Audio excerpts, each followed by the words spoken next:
Hey guys, welcome back to Undercards. I'm not gonna lie, today's video is not going to be that exciting, but I just wanted to get something out because obviously it's been a week since my last upload. I usually upload every Monday, but I skipped this Monday because, in the middle of the week before that Monday I did 2 videos in one day, and I've been too busy to be able to make one. Uni work has been getting absolutely horrible, and it's really messing with me at the moment, so I don't have much time, sadly, to make a proper video, but I thought I'd at least give you some Undercards gameplay. I'm not going to go super in-depth with this deck, just because I'm not even sure if this is really the best version yet, but it's a patience control deck, honestly, that's really just it. It's a deck that tries to play big things and win the game with big things, and tries to stay alive. Fridge, just to give discounts in the long term and get more cards from my deck to make it more consistent. Ice Prison is mostly here just because I need a card so that I don't have full hands all the time, and this costs 2 to play, so it's nice and cheap. It's also paralyzing, and this deck has synergy with that. Self-Reflection, obviously, crazy good control card. Snow Owl, obviously, crazy good control card. Cyber Shelf, just makes sense because it's usually extremely high value. Its only weakness usually is that it's very expensive to play both the Cyber Shelf with the program and then the spell it gets. So, play it in a deck where you're actually going to get a lot of gold. 3 Snow Warnings, that was obviously the main point of this deck, is that I think Snow Warning is really good. So I wanted to try a deck where I'm running 3 of them. Tutorial, just in case we run into some combo. I don't think we are, but so this might be a cut, but we might run into some. I don't know what the meta is right now, I haven't played it a bit. Lancer, just good for control, not much else. I wish there was more synergy here, but honestly, just Lancer on his own works. Soulless Chris, I originally planned to run this deck with Kara, and to be honest, I feel like Kara makes more sense in this deck, but I don't know, I just found that I often struggle to actually get to the point of being able to play Kara, whereas with Soulless Chris it was obviously a lot easier to play him, and I was running into a lot of other control decks that were running Soulless Chris, and I managed to win some of those matchups, but none of them were easily won, and I lost some of them, and I feel like the loss entirely came down to they had Soulless Chris and I didn't. So if other control decks are going to be running Soulless Chris, I feel like I have to also run Soulless Chris, otherwise I'm kind of in a healing race, and this deck does win before fatigue usually, but it takes so much effort and time for it to get to that point that any deck that gets a Soulless Chris down early will probably kill me before I get to that point, unless I manage to kind of win just in a healing race, which obviously isn't an ideal situation. Spade King, it's just a big taunt that can sometimes clear a board, but honestly I play this a lot of the time as literally just a 9/6/8 taunt. It's not ideal, but thingy, again, this deck sometimes struggles to even get cards out of its hands, which by the way is also partially why I'm running Tutorial. I had considered cutting her, but the main reason I've kept her is because she's just easy to play, and there's a lot of cards in this deck that are not easy to get out of my hand. Queen, not crazy good control, but again, mostly just because she's a big taunt. It's nice, and the ability obviously can be helpful sometimes. Asgore was one that I've not run Asgore in so long. I think this is actually my first legendary, and I don't even remember the last time I ran a deck where I actually used Asgore. But I realised that this card is actually usable in this deck because I'm running 3 Snow Warnings, so there's almost always going to be a full board of damaged enemy monsters. So Asgore's a lot better than usual in this deck. Mad Dummy, I'm not going to lie, I think the Mad Dummy is just a good card. I don't know why I don't see more people running it. It's actually a relatively scary threat that sometimes is the burst damage to close out a game, and also can be healing while also being a board clear. I feel like it just kind of covers everything I'd want, so yeah, I'm surprised I don't see more people playing it. Mad Dummy seems like a really good card to me. We're running 2 golden mascots, which by the way is obviously why we're running so many legendaries. I could, instead of running Spade King and Tutorial, I could just run some cheap taunts, but I want to have as many legendaries as possible so these golden mascots can get nice and cheap. Obviously they're even more taunts, and they're going to give us golden hits, which are amazing cards. Grilling King is probably one of the other cards in this deck that really could be cut. I just find this card really interesting. I feel like it's super powerful in theory, but in practice I often struggle to use it. But I haven't played with it much, so what I'm essentially doing with it is anytime I make a deck that plans to live for a really long time, I just put Grilling King in it anyway, even if there's no synergy, to see if it becomes worthwhile to just hold it in my hand until it gets activated. Because technically this is a really powerful effect, and technically any deck that lives for super long probably is going to get to the point where they have more cards in their dust pile than their deck. Jevel, what can I say? Just a really good card, and obviously flexible. Can be the healing to save you, can be can be a board clear, can even be reach damage, can be hard removal when you need it. It's just everything you need, and of course when you need that bullshit, you can just cast random spells. Undyne just can be stats and also can be damage to control the board. The stats can actually be important. Again, I've mentioned, but this deck struggles to empty its hand a decent amount. So if you have a bunch of gold left over and you're against another control deck that's not playing anything, dropping an Undyne down, it's fine just to have a 13 cost 7/8 that comes with an 8/8. And then finally, of course, Azrael. I mean, any kind of big, long game control deck, of course, is going to be running Azrael just to live longer. As for the artifacts, you can see we've got health and good food. I had considered running thingy, not perseverance. Why do I always think it's that? Prosperity? Was it prosperity? I don't know why prosperity sounds wrong to me, but I'm pretty sure that was it. The artifact where you heal for 1 every time you play a monster that costs 5 or more.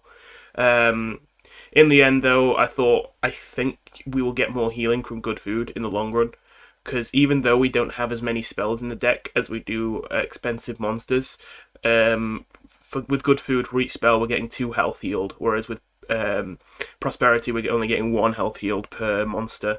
So yeah, and I would usually run both prosperity and good food, but I'm running health instead because honestly I think recently health has actually genuinely become just an unironically good artifact. It just seems like almost every deck is running poke, and it obviously sucks for those decks with poke if you're running health. Yeah, obviously you just end up with 30 health instead of 25. It's not like the health counters the poke perfectly, but still, usually those decks that use poke actually struggle a lot more when they don't get that 5 health reduction. Anyway, I'm gonna go play it now. Actually play the video game. Good thing I found a game really fast because now I don't have to edit. Let's go. Am I actually just keeping this hand? I feel like this is a good starting hand. It's not very proactive, but it looks powerful. Oh, Jockington. Oh, right. You know, I did see at least this deck one time before. This whole Jockington thingy pickaxe idea. Ugh. I got excited for a second there, and then you just had to make it pickaxes. Ugh. I mean, I want to use Snow Warning, but I feel like I might need to save up for Lancer to try and clear this board. But then that's slow. But so is Snow Warning. Wait, Lancer Painting? Is that correct to run that? I don't know about that one. Oh wait, hang on a minute. I can kill it.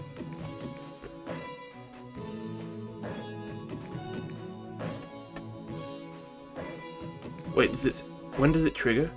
I should have paid attention. Turn start. Oh, whoops. Yeah, I already made a mistake. Oh boy. Well, it's fine. To be fair, this deck literally... It genuinely doesn't need Snow to win. But obviously Snow a help, so I shouldn't have just thrown it away like that. Is that a good trade? I don't think that's a good trade for you. Yeah. Well, well, I guess I'm getting both of those cards. Actually, more advantage.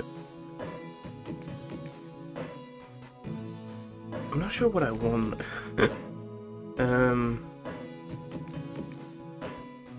Wait, I can get Noelle back. Yeah.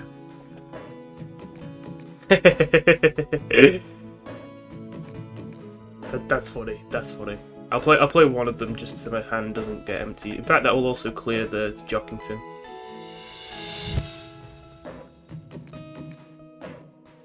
Ah, Cyber Shelf is pretty funny. I don't know if he's questioning him out just because he's mad that happened, or if he actually doesn't understand what happened. Because to be fair, it's not very obvious what just happened.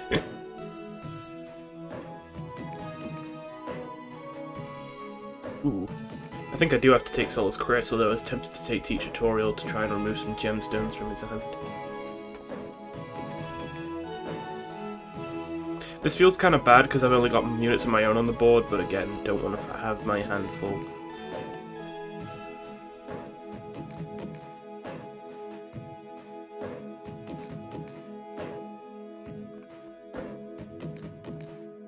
I just realised, why the hell? You're running Reinforcement and Good Food with a Gemstones deck. Like, Good Food was already not smart. Reinforcements? You're not running Noodles? You're not running Poke? I'm not sure about that one, man.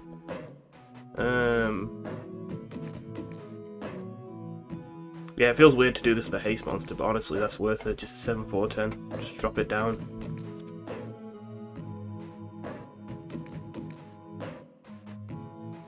Huh. I'm not gonna lie, this deck is really confusing me. Either I don't get it, or this guy doesn't get it.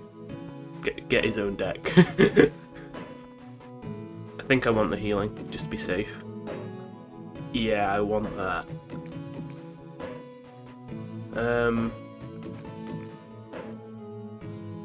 If I play Snow and Snow Warning, I have 3 left. Yeah, I can play Asgore still.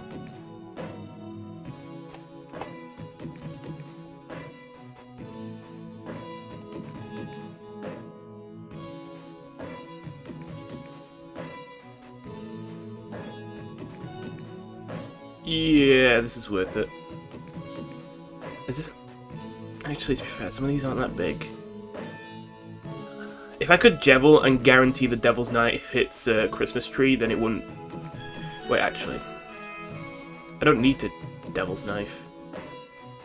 Isn't just the 3 damage board clear here fine? I'm pretty sure it is. Yeah, you know what, actually, yeah. Save the Asgore. That seems better.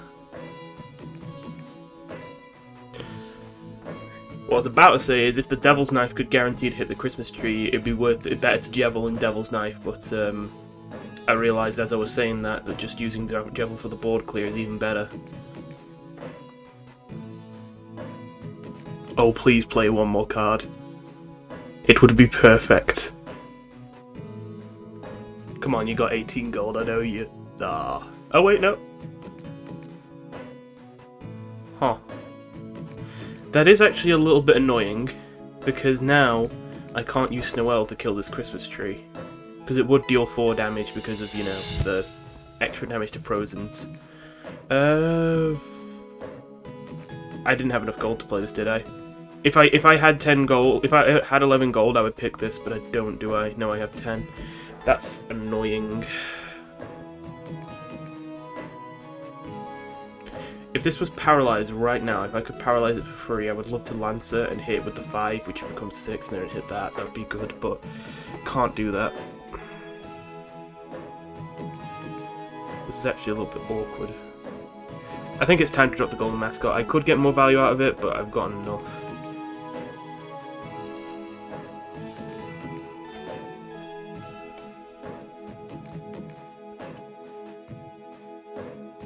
Do that. I need to try and save some money for the next turn if I can. Honestly, maybe I shouldn't have. I wanted to get this True Self ready, but honestly, it may have been better to keep my 2 gold so that Asgore was an option. Yeah, Asgore would have been really nice here. I think that's a misplay from my part. Well, this is a bit of a waste, but at the same time, I'm never going to have enough money to play it anyway. To be fair, I'm not going to need the full value of Lancer. I'm already outvaluing this guy big time.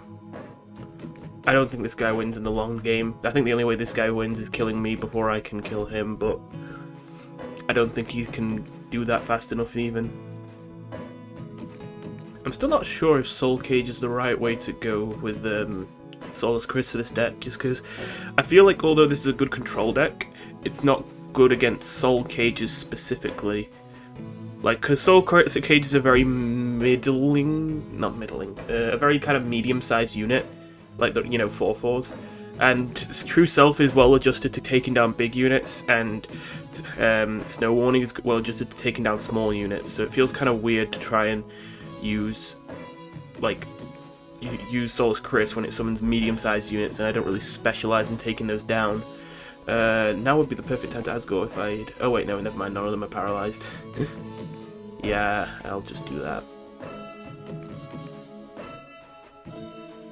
I'm not gonna play another thing, don't worry, I'm not gonna be dumb.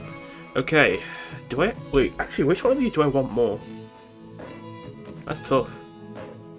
I think I actually don't want Self-Reflection, I think I want Spade King more. Because Self-Reflection kind of does Asgore's job. Oh wait, I just ran out of... My hail counter just ran out, so I'm not going to have the Asgore set up the way I want. I do actually need to be a little bit cautious. I kind of assumed that I'd won this game, but I am realizing... Oh, I was about to say, I am realizing my health is starting to get a bit low. And just as I say that, I draw a bunch of good food and heal up, so... Nah, I'm fine. It almost feels like a bit of a waste of a golden hit, but I think I just use it to kill the soul cage. Yeah.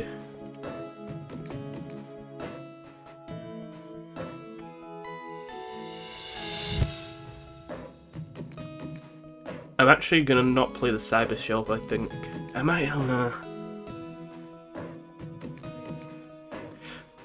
If I knew what spell I wanted, I would play it now, but I don't even know what spell I would want. So I'm gonna hold it. I will admit, his good food is healing him a lot, which makes sense. I mean, gemstones, but like, again, what's the point?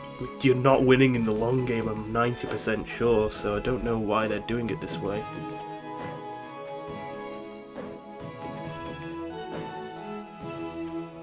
Is this need? I've only got 8 cards in my deck, how is that need not met? Oh, of course.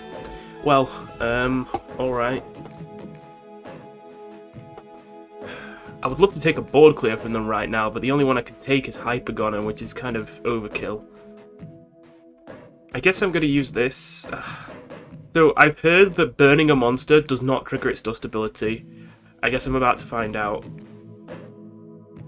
It does not trigger its dust ability. That is a shame. Yeah, that's a little bit weird that it works like that, but, wait, how is dust worded? The monster will trigger its effect when dying. Yeah, so I'm surprised that counts. Sorry, that doesn't count. But I did realise that might have been a possibility because in Gwent, there were in the beta of Gwent, not the current version of Gwent. But now, the on-death abilities, I don't even remember what they were called now. Death Wishes? Yeah, I think it was Death Wishes. The on-death abilities were that they specifically said when this card goes to the graveyard. So if a card didn't go to the graveyard, if it was killed and it was like banished from the game or whatever, then it would not count it to trigger its on-death ability because it technically said only when it goes to the graveyard. So, and if it just didn't even go to the graveyard, it just got removed from the game, then it didn't trigger it. Do I just drop this straight away? This is a relatively big board, and I don't think this guy is capable of making many more big boards. I think I do just drop this straight away. Feels a little bit bad, but I think it's worth it. I'm starting to worry if the Asgore might never leave my hand, because I have used all my Snow Warnings.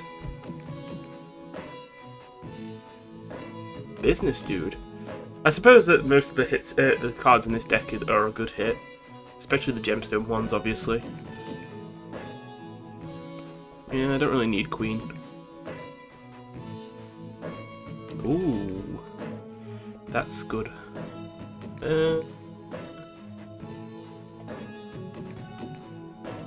Wait. Oh, right, yeah. I was about to say, how is this not activated yet? But I shuffled more cards when I got the ice crystals. Do I just do this? I think I literally just do this. Like, I could have played more then, but I don't think I need to. Oh, they are running Snow. I'm pretty sure that's the first time we've seen it, right?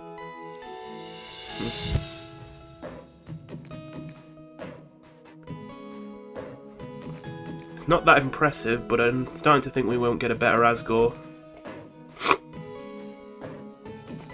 To be fair, I'll give props to this guy. I did not expect him to still be alive by this point. But I don't think they're going to make it many more turns. I'm starting to wonder, is this guy genuinely building this like a control deck? Because the gemstones made me think this was like aggro, well, more the top end of aggro, more like mid-range here, considering he was running more value-oriented cards. But I was thinking that this was supposed to be aggressive in general.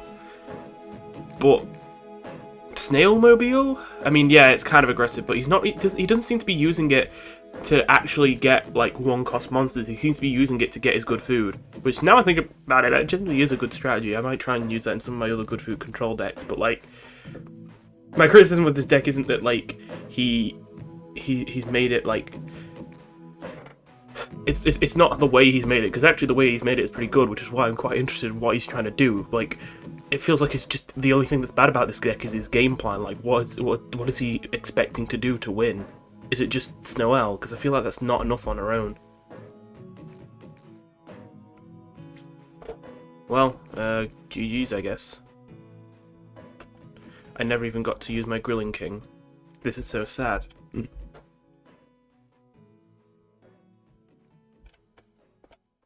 Part of me actually wants to keep Mad Dummy in the starting hand, but I don't think I do. Yeah, they got Blue Seed. They're not, and this they're not aggressive. Oh, they are in fact Ultimate Thrash.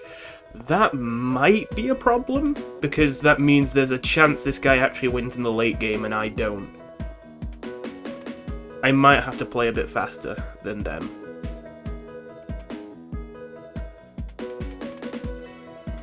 Spade King might seem like better early game, but I'm actually going to take Jebel to have the option to, if he just drops something huge now, instantly Devil's Knife it. Oh well.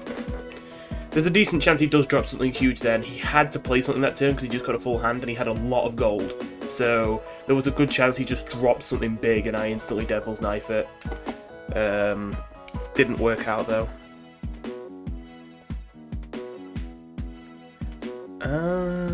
Another Determination.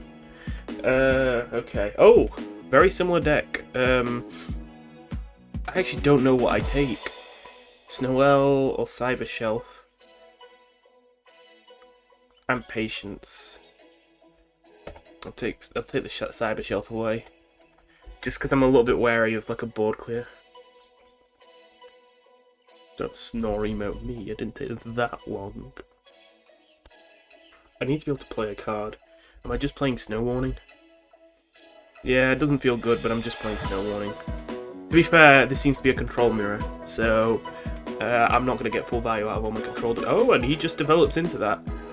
I mean, I'm not saying that's definitely the wrong play, but it's not the play I expected. Obviously, it depends on what his hand was. If I play this at 6, and then I have 9 left over, yeah, I can't Hypergoner, and I don't think I have a way to cheat out the gold to be able to. Yeah, this isn't perfect, but I think this is the best play.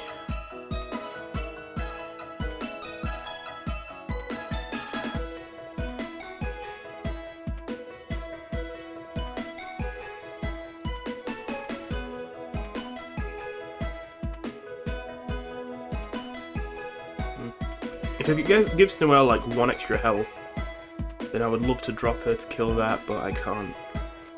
Unless, again, I do the same thing where I kill off my Snow-Owl and get it back with Resurrection, but I don't know if I want to rely on that.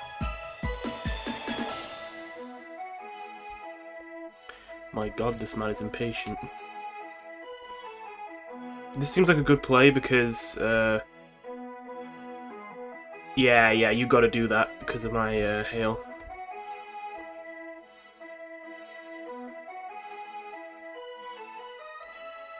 Was that the best time to play that? I think I'm playing this for stats in this matchup. Was that really so surprising? I mean, he acts like I made a misplay there. Maybe I did, but like...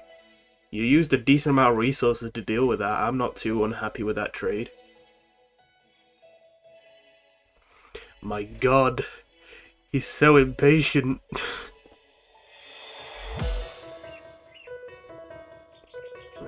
I think this is actually a decent play. I was looking at it, I thought, oh, it's not very satisfying, but actually the way this lines up is quite nice because these both die if they trade into this. Yeah, he's going to be forced to do it as well.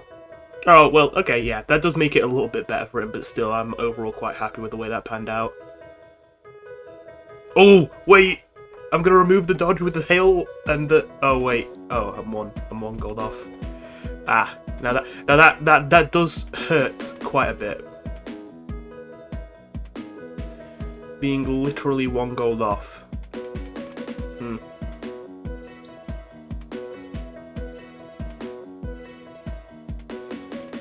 Oh wait, I can use Soul Drain. Is that the best thing to do here? I think so.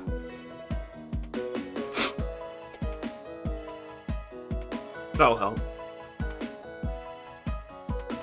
How much is in my dust pile? 7. I think I'm just gonna tank hits for a bit. Especially because he's paralysing his own stuff using this. Okay, I have to be wary this is down to 3. But, yeah, I'm going to go lower, but it's fine, because now I've got a lot of gold in reserve. And now... Oh. Is there a more efficient way I can work this? But no, actually, I don't think... Actually, I should do the fridge anyway, because it'll draw the Asgore for free. That's just more discounts. Is there a way I can... yeah, I can't cover those. No, it's fine. I'll just... As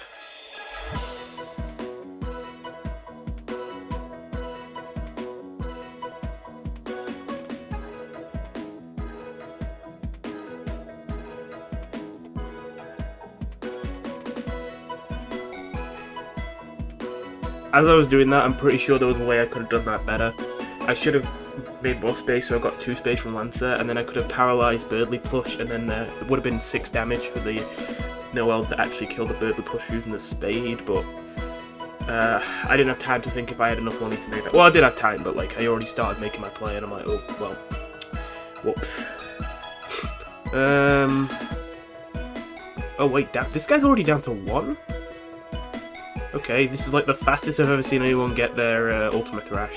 So I'll admit, I'm a little bit intimidated now. If I just had another Snow Warning right now to hit everything for the Asgore. That absolutely hurts. The 6 damage to my face is going to suck, but yeah. I'm actually not going to use it. I wanted to, but like, I think I need to save money to make whatever my next play is not so bad. Roll Determination. This deck didn't strike me as the kind of deck that would run that, but okay.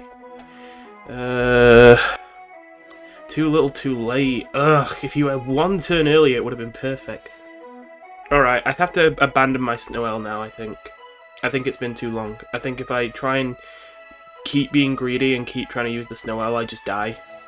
So I have to just focus on not dying, which I believe I do by doing this.